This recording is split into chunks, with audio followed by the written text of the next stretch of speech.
Welcome to Bible study number 11. Okay, we're going to do things, I'm always doing things different.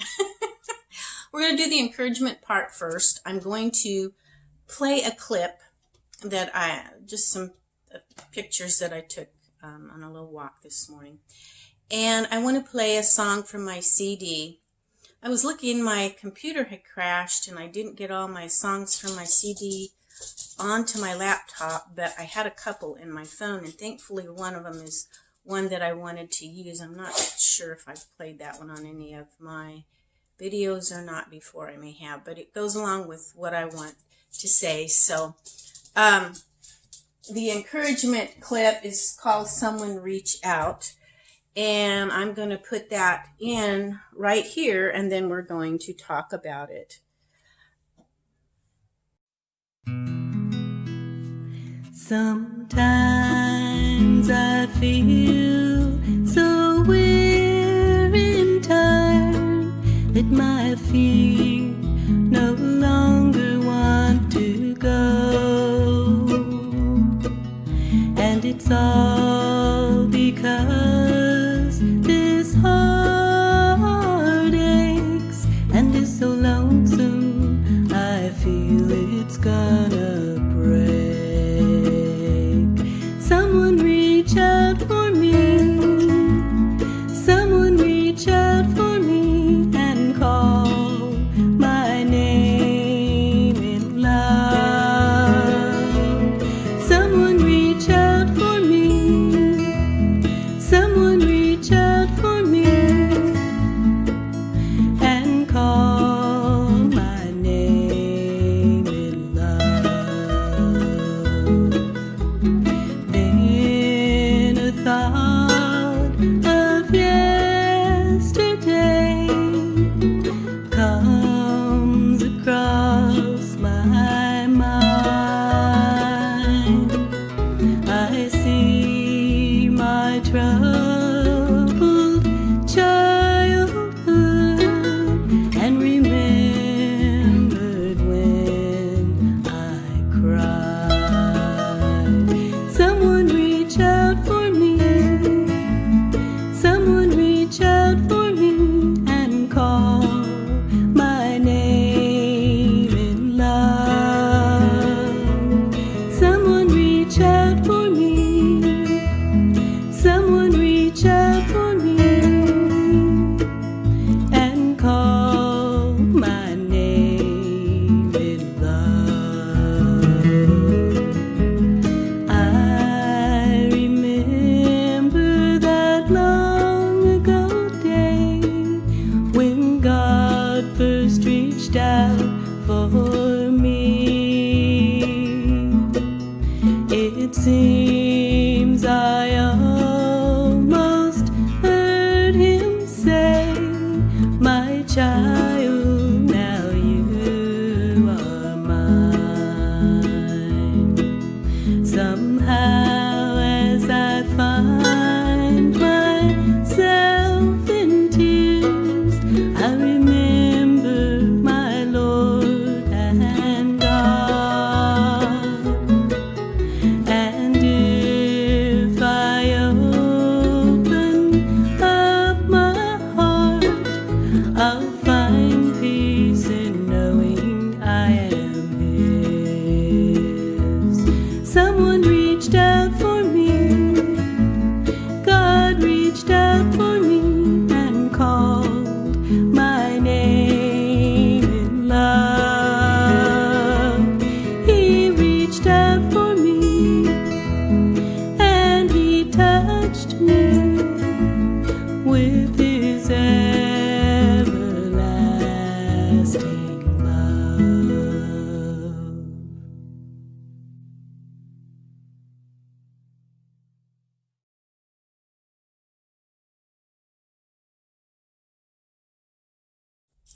Okay, someone reach out for me. A lot of people need someone to reach out to them. We know that there's people out here we need to reach out with the gospel. But sometimes even our brothers and sisters in Christ, they need to be reached out to with love. We all go through things in life to where we just need kindness shown to us. We need some sort of love shown to us. Whether it's a hug or a smile, someone giving you a smile down the street and not an acknowledgement that you're alive. Some people just need that. Sometimes just doing something for someone. Giving a call to someone that's shut in, an elderly person. Try to think of somebody that's elderly because they're sitting there looking at four walls in their little house or apartment or whatever.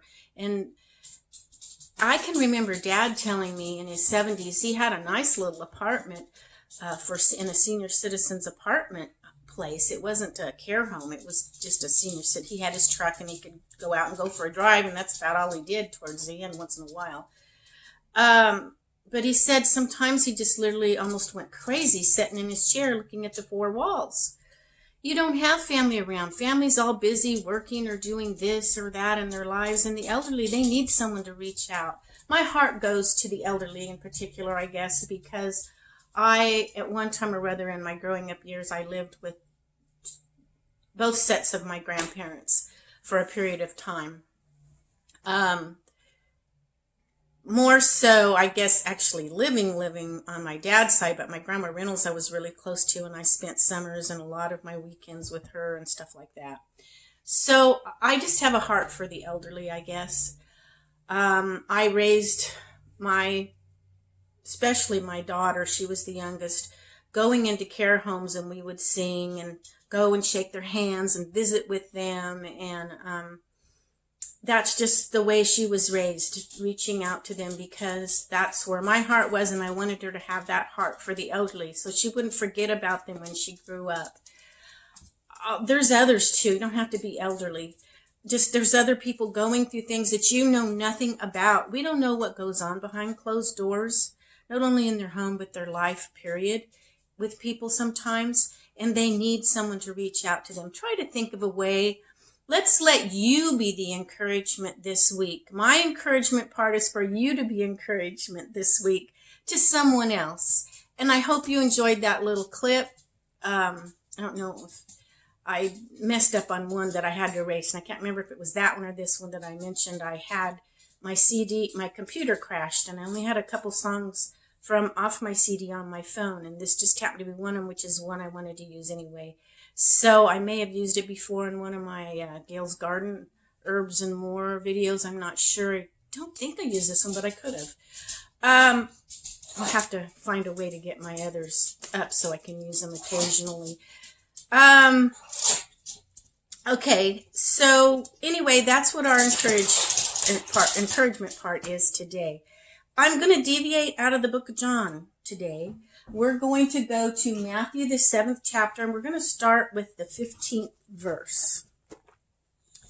Okay. Beware of false prophets, which come to you in sheep's clothing, but inwardly they are ravening wolves. We've heard that phrase probably all our lives, a wolf in sheep's clothing. Do you know that came out of the Bible? Yep, right here. What does it mean? Well, I think most of us know it means somebody pretending they're somebody that they're not. Verse 16, ye shall know them by their fruits. So you can't look at what somebody looks like or always what they say.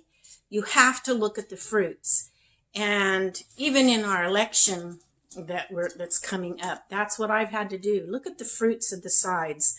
What comes from the one side and what comes from the other. Now, you can't believe what other people say about it, because one side says the other side is saying this and they're really not saying that. So you need to find that out. Better do it quick, because election's coming up. Some people are already voting in some states. But even in everyday life, it's the fruits of people. Watch them. See what really comes out of their lives. Do they have a foul tongue? Do they gossip about people? Do they cut people down? Do they even think about others? Just look at the fruits. That's what he's talking about. Verse 16, you shall know them by their fruits. Do men gather grapes of thorns or figs of thistles? You don't go to a thorn plant to get grapes. Okay, and you don't go to a thistle plant for a fig. And you have to look at the fruit. What fruit's coming off from that? A thistle plant isn't a fig. A thistle plant will poke you. It's sharp. It's not a sweet fruit. Okay, let's go on. Unless it's an artichoke thistle. It's not really sweet, but it's good. You know what I mean. I'm sorry, I just had to throw that in. Me and my plants, huh? Verse 17, even so, every good tree bringeth forth good fruit, but a corrupt tree bringeth forth evil fruit. Often in the Bible, it uses trees to represent people. In your studies, kind of keep that in the back of your mind. Trees very often represent people. Every tree that bringeth not forth good fruit is hewn down and cast into the fire. I don't want to be that tree. Wherefore by their fruits ye shall know them. Not every one that saith to me, Lord, Lord, shall enter into the kingdom of heaven, but he that doeth the will of my Father which is in heaven. Okay, and how do we do the will of the Father? Well, we have to have Jesus Christ in our heart, and we've discussed that in past Bible studies. Verse 22, many will say to me in that day, Lord, Lord, have we not prophesied in thy name? There's a lot of religious people out here, and they're going to stand before the Lord. They may be very religious, but do they have that relationship? You can be religious and not have a relationship with Christ. So they will say, Lord, Lord, have not we prophesied in thy name, and in thy name have cast out devils, and in thy name done many wonderful works. They're even saying they did it in Jesus' name, but did they? You can say things, and that's not really whose name they did it in. Verse 23, and then will I profess unto them, I never knew you. Depart from me, ye that work iniquity. Remember that verse I talked about in one of the other Bible studies? Our righteousness is as filthy rags. God will not look at that. He will not look at that. I don't care what you do. All these things that they're proclaiming that they did, it doesn't matter if they don't have Jesus Christ in their heart. If they don't have that relationship, not religion. You can't go out here and have religion and do this thing and do that thing and say so many prayers or whatever. That doesn't save a person. It's an inward thing. It's the belief with the heart and the confession all together. Remember Romans 10 that we discussed? It all goes together. Okay, I am going to leave this at that this week. There's a lot here in the encouragement section and in this section to digest.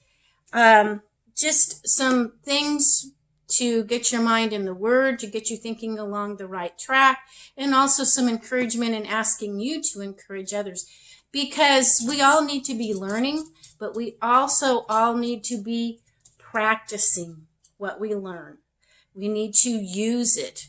That's where you really, really grow, is when you use it. I think one of the biggest things that helped me to grow as a Christian, and I was really young, I was 15, and I can't forget it because I learned so much. That summer, our church had a vacation Bible school, but that summer, they had me be a teacher for some of the young ones in a class. I learned so much because you really have to study. And then my students would come back, but they weren't afraid to ask questions or give their comments. It was that age, and I love that age group, right around the 4th grade. By that time, they're forming some of their own ideas and opinions from what they've heard and learned, but they still have, it's their opinion at that time, they feel. I don't want to get into that side of it, but you can learn a lot from that age group. They would ask me questions that really made me think, and they would make comments too. So I learned so much that way because I'd been learning stuff for years. My grandma used to teach me things, and I learned stuff in church and in my Sunday school and stuff like that. But to actually use what you're learning is a big step. And so we need to do that. We need to use what we have. But it can't just be religion. And I think that's what Jesus was trying to say here. That was in red lettering in the Bibles. They say that's actually Jesus' words. This was out of the red lettering section. So Jesus was saying, you know, people may say they're doing this in my name. You could say a lot of things, but if Jesus doesn't know them, it doesn't matter. So I'm gonna leave that with you, and I hope you all have a blessed day. Let me know what you think about this. I'd like to know your thoughts on the encouragement and the Bible study, and maybe follow up with something you did if you would like to share. You don't have to you know, your own horn, so to speak. It'd just kind of be nice if you wanted to share maybe later something that you planned on doing or something that you're going to do. It might give us all ideas of something that we can do. Just reaching out to others. But anyway, God bless, and I hope you have a great week coming up and a great day today.